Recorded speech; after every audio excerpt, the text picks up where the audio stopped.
ये राज्य के मुख्य निर्वाचन अधिकारी श्री मनोज कुमार जी से मुलाकात हुई हम लोगों के प्रतिनिधिमंडल की। हमारे प्रदेश अध्यक्ष सवाजीत जी, सह प्रभारी हमारी ब्रिज कुमारी जी, हमारे प्रदेश के प्रवक्ता वैभव माहेश्वरी जी, महासचिव हमारे दिनेश पटेल जी और हमारे प्रदेश के उपाध्यक्ष सरबजीत जी, हम सब लोग थे। और मैंने इस बात पर हैरानी जाहिर की कि कैसे आचार संहिता रहते हुए कोई राज्य सरकार निर्वाचन आयोग से बगैर पूछे 144 प्रदेश में लागू कर दे। और कोरोना के नाम पे आपने कहा कि 5 आदमी से ज्यादा प्रचार नहीं कर सकते। ये कितना बड़ा मजाक है मैं आपको बताना चाहता हूं। देखिए, केरल में चुनाव हो रहा है और केरल में केसेस हैं 11 लाख। बंगाल में चुनाव हो रहा है, वहां पे केसेस हैं 6 लाख। आसाम में चुनाव हो रहा है, वहां पर केसेस हैं 2 लाख। तमिलनाडु में चुनाव हो रहा है, वहां पर केस है 9 लाख। उत्तर प्रदेश में कितना केस है? 6 लाख। उत्तर प्रदेश में 6 लाख और बंगाल की आबादी उत्तर प्रदेश से कम है, वहां भी 6 लाख।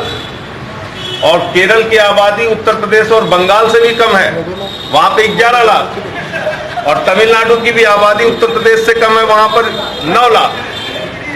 तो जिन राज्यों में उत्तर प्रदेश से ज्यादा संख्या में कोरोना के मरीज हैं, वहां के विधानसभा के चुनाव में प्रधानमंत्री जी की भी रैली होगी, गृह मंत्री जी की भी रैली होगी, हमारे मुख्यमंत्री आदित्यनाथ जी भी जाके वहां पे रैली और सभा करेंगे। और उत्तर प्रदेश के जिला पंचायत के चुनाव में आप कह रहे हैं कि कोरोना है साहब, और कोरोना के नाम पे आपने 5 लोगों का प्रतिबंध लगा दिया। अब ना हम बूथ की कमेटी की मीटिंग कर सकते हैं, ना कोई छोटी मोटी सभा अपनी कर सकते हैं, ना कार्यकर्ताओं के साथ बैठक कर सकते हैं, ना कोई अपना प्रचार अभियान चला सकते हैं। तो मैंने अनुरोध किया है मुख्य निर्वाचन अधिकारी महोदय से कि आप कृपा करके इसमें राज्य सरकार से बात कीजिए तत्काल, और ये प्रतिबंध खत्म होना चाहिए। ये बात मैंने कही। दूसरी बात, सिंबल मिलने के बाद चुनाव होने तक मात्र 5 दिन का समय देना प्रचार के लिए, ये भी एक अन्याय है उन प्रत्याशियों के लिए जो जिनके पास पैसा नहीं है, जो डोर टू डोर कैंपेनिंग करके अपना प्रचार करते हैं, अपने पर्चे पहुंचा के गांव-गांव में जाके लोगों से मिल के छोटी मोटी सभाएं करके। अब आपने एक तो सभाओं पे और जनसंपर्क पे पूरी तरीके से रोक लगा दिया, दूसरा आपने कह दिया सिर्फ 5 दिन में पूरा प्रचार करना है। तो हाथ और पैर दोनों बांध के आज चुनाव अगर करा रहे हैं तो इस चुनाव का मतलब क्या है? पंचायत की इकाई लोकतंत्र को सशक्त करने की सबसे मजबूत इकाई है। पंचायत की इकाई हमारे भारतीय लोकतंत्र का एक मजबूत स्तंभ है। और अगर वहां के चुनाव निष्पक्ष नहीं हो सकते और वहां के चुनाव में इस प्रकार के प्रतिबंध लगाए जाएंगे तो मैं समझता हूं ये ठीक नहीं है। इसलिए इन 2 बिंदुओं पर विशेष तौर पे मैंने अनुरोध किया है कि अपनी ओर से राज्य निर्वाचन अधिकारी जिनके जिम्मे इस समय चुनाव है वो हस्तक्षेप करें और कार्रवाई करें।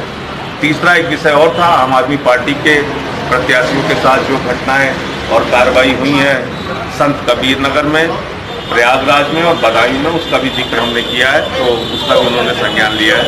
तो मैं सिर्फ इतना कहना चाहता हूं कि अगर पंचायत का चुनाव वास्तव में सरकार निष्पक्षता से कराना चाहती है तो अपने तुगलकी फरमान को वापस ले। और चुनाव आयोग की इस समय आचार संहिता लागू है, आप चुनाव आयोग की अनुमति के बगैर अपने मन से कोई फैसला नहीं ले सकते। ये बिल्कुल गलत है और इसको वापस लीजिए।